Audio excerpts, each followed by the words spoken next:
Exato. E o Brasil nessa, como fica aí? Em que sentido? No sentido de... Se vai pra lá ou pra cá? É, Eu vejo que a galera que trabalha com geopolítica, que trabalha com análise, está bem dividida em relação a isso. Então tem a galera que vai dizer o seguinte, ó, o Brasil historicamente, culturalmente também, ele está mais ligado com os Estados Unidos. E o Brasil, ele não vai ser louco de, numa terceira guerra mundial, ele se bandear, por exemplo, para a China, para a Rússia, até porque eles estão do outro lado do mundo, não vai ter como salvar, né? O Brasil vai ficar aqui isolado. Mas o posicionamento do Brasil, ultimamente, tem sido de muito alinhamento, na verdade, com a Rússia e com a China, inclusive com o Irã, a ponto de Lula ser considerado persona não grata lá em Israel, e ele não pode hoje entrar em território israelense. Então, o alinhamento do Brasil, ele está sendo mais pró-BRICS, por exemplo, que não é uma aliança militar, mas indica uma intenção aí geopolítica que seja, ou com os Estados Unidos. E mais, o Donald Trump ele já falou que ele vai taxar os produtos brasileiros, mais ainda, porque o Brasil gosta de taxar os produtos norte-americanos também.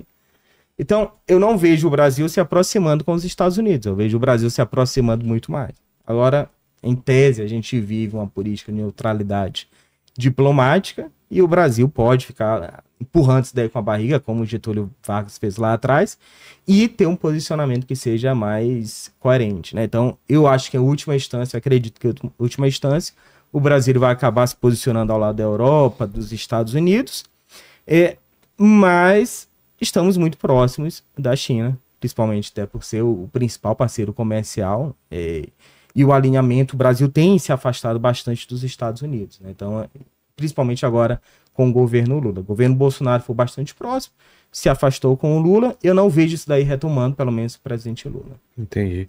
E em relação ao que está acontecendo lá em Israel, Irã, em que momento que a gente está agora, né? O Irã levou um cacete, né? Tá levando um cacete atrás do outro, na verdade. Tá virando um negócio meio pornográfico aí. Dá o contexto, então. Por que o que importa pra galera é o que aconteceu em outubro do ano passado. Quando o Hamas invadiu o território israelense, massacrou alguns judeus, alguns israelenses, e também sequestrou ali alguns judeus. Hoje tem uma estimativa de que por volta de 70 judeus ainda estão como reféns. É difícil dizer, é difícil colocar ali, cravar que esse número é exato, mas vou acreditar aqui na inteligência israelense que tem sido bastante efetiva. A partir daí, o que Israel fez? Israel fez ali ataques sucessivos à faixa de Gaza, matou várias lideranças do Hamas, conseguiu invadir o território, tomou de conta, e o território da faixa de Gaza, na verdade, ele é bastante isolado do resto do mundo. Se você pegar ali o mapa, vacilei, né? Kratos, não, tem como colocar o mapa? Qual o mapa que você quer? É o mapa do Oriente Médio, principalmente ali de Israel com a faixa de Gaza, vai ficar mais fácil da galera entender. É que existe um isolamento já da faixa de Gaza. Então, isso daí é um território palestino que não consegue se comunicar com o resto do mundo, mas que gostaria. Por que não consegue se comunicar? É porque quando Israel deixa o negócio rolar solto ali, eles conseguem se comunicar com o Irã, e a partir dali, armamentos, inteligência, suprimentos, então todo tipo de coisa. Mas isso daí é para a população? Não, isso daí vai para os terroristas do Hamas, né? Então, o que Israel fez? Israel fechou ainda mais o cerco, conseguiu matar várias lideranças, tomou de conta de parte do território. Inclusive, existe uma ala dentro de Israel que defende a ocupação militar, civil, enfim, que Israel tome de conta ali desse território. Superada essa fase, tá? Eles não foram... tá aqui. Agora o negócio ficou bonito, né? Então ali, ó, dá pra ver a faixa de Gaza. Não é um território muito grande e é quase completamente cercado por Israel. A faixa de Gaza tem uma ligação com o Egito. Então, é pouca coisa aí. Só que o Egito, pro Irã, não é tão fácil assim a comunicação logística. Como é que as coisas chegam lá na faixa de Gaza? Então, existe um complicador aí gigantesco. O que é a grande preocupação de Israel? Não deixar as ajudas iranianas chegarem na faixa de Gaza. Porque é o seguinte, Israel, se conseguir abrir um pouquinho mais a imagem... pegar um mapa que pega o Irã também, então... Israel está cercado ali por pessoas, por grupos que querem o fim do Estado judeu. Então você vai ter ali a faixa de Gaza, você vai ter a Cisjordânia, que tem grupos terroristas também que querem acabar com Israel, detonar de vez. Ao norte você vai ter o Líbano com o Hezbollah. Inclusive, tudo isso daí são frentes de guerra de Israel hoje. Israel está em guerra com a faixa de Gaza simultaneamente. Está em guerra com o Líbano, que fica ao norte. Israel está em guerra com a Síria também, territórios sírios. Israel está em guerra com a Cisjordânia. Israel está em guerra com o Irã. E tem mais um lugar aqui que eu sei que são 6 frentes, né? Então eu tô lembrando aqui de, olhando a faixa de Gaza, Cisjordânia, Síria, Líbano, Irã e tem mais um, Iêmen, os Houthis. Então Israel simultaneamente está em guerra com toda essa galera. Mas o que essa galera tem em comum, que é bem interessante? Eles são patrocinados pelo Irã. Então, quem está na faixa de Gaza combatendo contra Israel, o Hamas recebe recursos do Irã e é treinado pelo Irã. Lá no Líbano, quem está combatendo Israel? O Hezbollah, que recebe recursos, recebe treinamento do Irã. Só que, e aí fica interessante, ó, o Líbano lá de azul, né? O Líbano, ele tem uma ligação mais próxima com o Irã. Porque existe um corredor do Iraque e a Síria para chegar no Irã, de vários grupos terroristas que comandam esse território. A guerra que teve agora na Síria está sendo considerada, inclusive, uma grande vitória para Israel por causa disso. Com a Síria sendo dominada, por exemplo, pela Turquia, esse corredor está fechado. Ou com os curdos que são apoiados pelos Estados Unidos, esse corredor está fechado.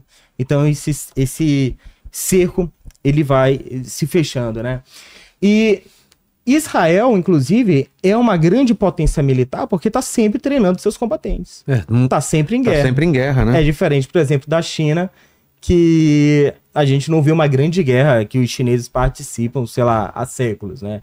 Então, existe, inclusive, essa grande preocupação. A China, o que ela vai fazer quando ela começar a participar da guerra? Mas, enfim, é difícil saber porque eles não têm esse mesmo treinamento que Israel tem ou os Estados Unidos possuem. Então, é um cenário de grande instabilidade também. A Síria é um território que ele é ainda mais fragmentado. A gente tem basicamente ali 3 grandes grupos. Tinha o governo de Bashar al-Assad, que era o governo efetivamente sírio, que ele era apoiado por Irã e pelo Irã e pela Rússia. Só que o Irã está apanhando dia após dia de Israel. Tinha como ajudar em alguma coisa? Não tinha. E a Rússia está envolvida na Ucrânia também. Então, o governo sírio ele acabou ficando desguarnecido, né? E é essa preocupação que eu acho que o Donald Trump ele precisa ter.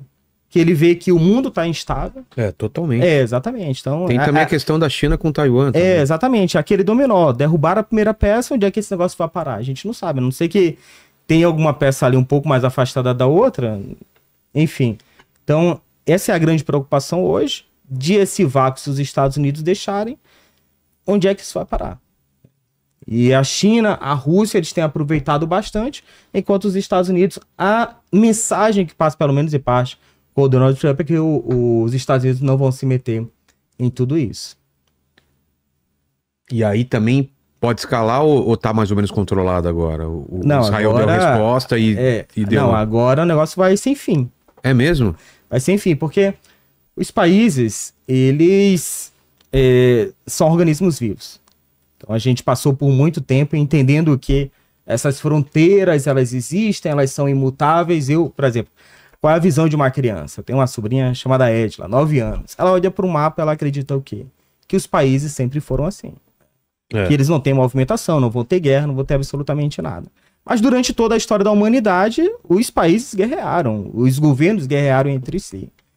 Nem o mapa brasileiro, por exemplo, é garantia que ele vai ser assim durante muito tempo. Então, eu particularmente não acredito que o Estado brasileiro ele vai ter o tamanho que ele tem daqui a 100 anos, por exemplo. Por quê? Tem territórios no Estado brasileiro que o próprio governo brasileiro não consegue entrar. Lá no Rio de Janeiro é um exemplo. Então, tem porções territoriais do Rio que o governo não consegue entrar. Mas não só aí, né? Na região amazônica, por exemplo, tem territórios que o governo não pode entrar? Tem. Reservas indígenas, por exemplo. Não pode ter exploração comercial. Às vezes, até para o governo poder entrar, participar, precisa de autorização ali das comunidades indígenas também. Então, o Brasil ele tem várias porções territoriais que o governo não consegue acessar. Vai ser garantia que o território brasileiro vai ser assim para sempre? Então, eu tenho as minhas dúvidas, né? Inclusive com movimentações separatistas, por exemplo, de gente que defende que o Sul se separe, que o Sul se reúna com São Paulo e forme um novo estado, enfim. Então, essa fantasia que existiu durante muito tempo, que o mundo, ele estava ali, inclusive tem a frase do Francis Fukuyama, né, de que a história tinha acabado, que o que aconteceria dali para frente não teria nada historicamente relevante. Sério? Isso daí era uma... Você acreditava nisso? Acreditava-se quando acabou a Segunda Guerra Mundial, porque as coisas estavam estáveis, o mundo parecia que o capitalismo tinha vencido e que o mundo liberal foi o grande vitorioso, mas hoje a gente vê, na verdade, uma grande crise desse mundo liberal. O que mudou?